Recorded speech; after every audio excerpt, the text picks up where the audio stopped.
అండి నమస్తే. ఈరోజు పొంగల్ చేస్తున్నాను. పెసరపప్పు బ్రౌన్ రైస్ అన్నమాట.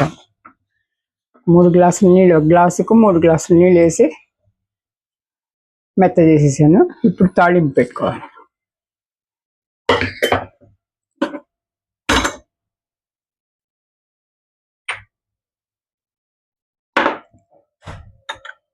నెయ్యి వేస్తున్నానండి.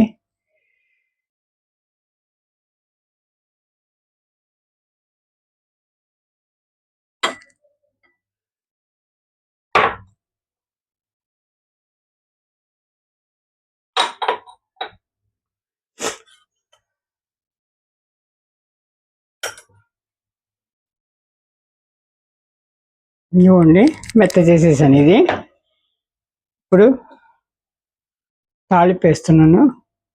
జీలకర్ర, మిరియాలు, కరివేపాకు, అల్లం ముక్కలు, ఇంగువ అండి.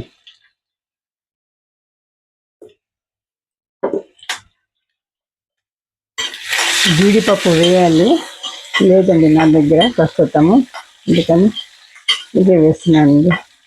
హలో అండి, అందరికీ నమస్తే. అందరూ ఎలా ఉన్నారు? బాగున్నారా?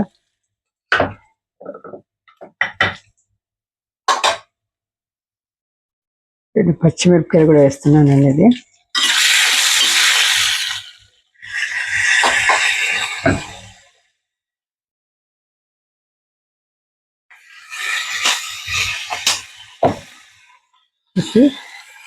తిరగమాత పెట్టాలన్నమాట. ఇది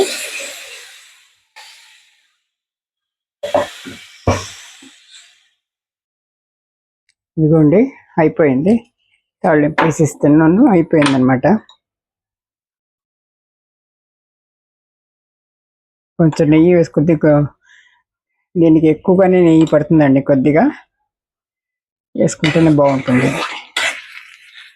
దీన్ని మామిడికాయ, ఆవకాయతో తింటే చాలా చాలా రుచిగా ఉంటుందండి. నిమ్మబద్దతో కానీ ఆవకాయతో కానీ చేసుకుంటే దీన్ని ప్రత్యేకంగా మళ్ళీ చట్నీ చేయాల్సిన అవసరం లేదండి. ఇది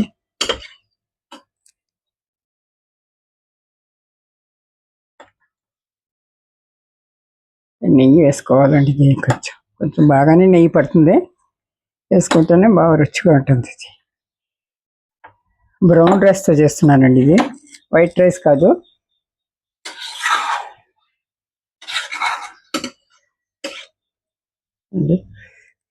ఇదిగోండి, ఈరోజు మా టెర్రస్ గార్డెన్లో పండింది మల్లెపూలు, వంకాయలు, టమాటాలు అన్నమాట.